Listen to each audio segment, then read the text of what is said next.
Basketball fans, today on the Hangout, we relive the opening weekend of the NBA playoffs, and we got to talk about our boy D Rose.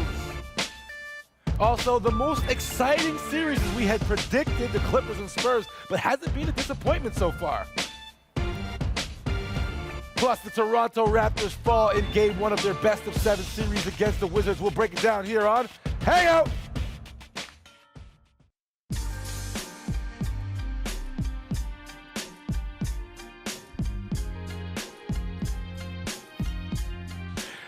Ladies and gentlemen, welcome into the Hangout. Canada's home for talking hoops. You can't see your boy Tricks acting like a clown beside me, but we are thankful the playoffs have begun, so now we got to break it down. Let's welcome the panel, of course. You know him and love him as a producer of the Toronto Raptors broadcast. He's also a hair model for Vidal Sassoon. Everyone loves Dan Gladman.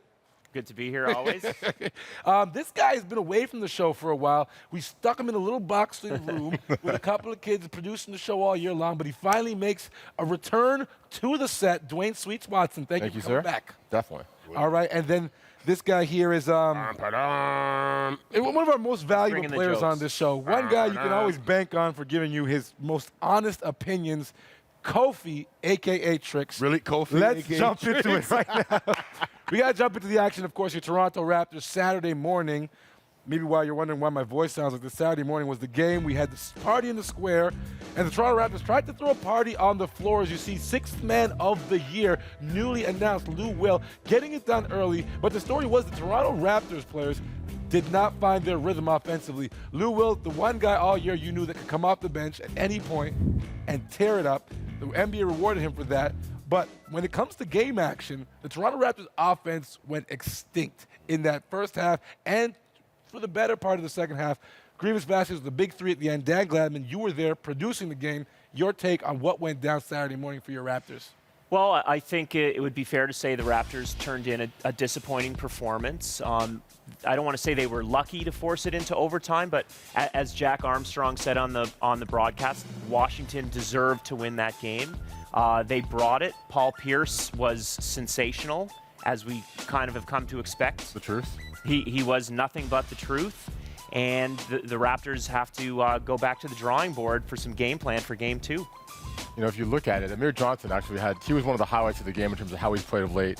He played really good, but the team, the Raptors backcourt was not shooting the ball well. We all know the big question is, like, defensively they had no answer for Paul Pierce, and the rebounding is going to kill them every time. All right, Kofi, let me throw this one at you before you even just go off on one of your diatribes. Oh, Lord. Here it What comes. is the Wind 'em up. adjustment your Toronto Raptors need to make? Defensively, we saw the Washington Wizards blitz and double-team them off the pick-and-roll screen that they want to run. So what do you think this group needs to do? First of all, let's get our GM needs to stop. Let's get him to stop going out onto the masses and saying a swear word to get everybody riled up. Masai Ujiri fined $60,000. Oh, that's good. Okay. You don't like that? No, I don't. Okay, go in there and fix your team first. Okay, let's address the rebounding. You think it's too much about Paul Pierce? He didn't say anything that wasn't true. Okay, I'm sorry. He didn't say anything that wasn't true, but we're so wrapped up in the fact that he said something that we're all like, oh, he said something about Toronto. But what he said was, there isn't a guy on that team that scares me into thinking we're going to lose the series. That's not a diss to Toronto. That's reality. And then he goes out there and he proves it Game 1.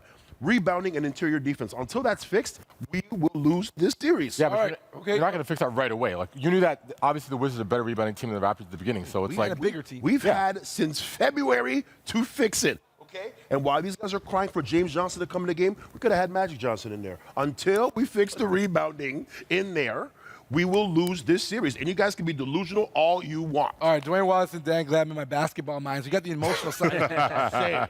The one thing I We took were away all was, emotional on Saturday. The one thing I took away was, though, they were really blitzing that screen and roll. We never got a chance to run the screen and roll the way the Raptors wanted to. So the playoffs is about adjustments. Randy Whitman's got to make an adjustment. Dwayne Casey's got to make an adjustment. What are those adjustments going to look like Tuesday night? Well, I mean, Washington is one of the top defensive teams in the league, and they showed why. I think the Raptors are going to have to make adjustments in terms of if DeRozan gets doubled, they're going to have ways for him to get rid of the ball a lot faster. But we saw them throughout the season. We saw it last year where they can move the ball beautifully and efficiently. I would love to see that be the major adjustment on offense. Get open shots, because I thought they were forcing shots a lot. They were taking a lot of shots with a man in their face and a hand right in their eye line, and it was making it all the more difficult A to lot make of good times, shots. I mean, you're going to get Pass a the lot ball, more. use that as the weapon. You usually get a lot more from Kyle Lowry, Dwayne. I mean- how is he going to rebound Tuesday night? I mean, he missed a lot of shots. I mean, Yeah. he's not going to miss that many shots, but shot selection is definitely key in terms of a third of their shots were behind the three-point line. Yep. They didn't get to the free throw line. I think DeMar got to the free throw line a couple of times, way below his And minimum. that's his calling card. They're settling for jump shots. Take it to the paint. Get the contact. Go to the free throw line. Echoing him. Okay, now let me just say one of the trending topics in the Raptors world. I'm not even going to pose a question here because I think everyone's had their fair share of questions. The name, James Johnson. Gentlemen? Okay, first of all, I didn't understand because I was yelling at my TV, not understanding why he's not in the game. I know he's not going to come in there and give you 20, 30 points, but that guy would have been the perfect defender to stop Paul Pierce. When Paul Pierce is the guy who scores the most points, and meanwhile we got the whole crowd chanting he sucks, I'm just sitting there going, man, do something. There was just no adjustments, and Dwayne Casey's just standing there. There's a level of reality with James Johnson. There's James Johnson, the fans think, which is like an all-star player. There's James Johnson, the media thinks, which is like a fringe player. And then there's the James Johnson, Dwayne Casey thing. Well, no, the reality lies in the middle, though. I think defend he's Paul. definitely a solid defender. I'm he sure definitely could defend. He wouldn't have work held on Paul Pierce to that? 100%, exactly. I'm sure he's going to get some minutes in game 2. You do expect to see him on Paul Pierce lockdown duty, but I don't know that the Raptors' defense was the issue. Washington barely shot 40%. I don't think they did.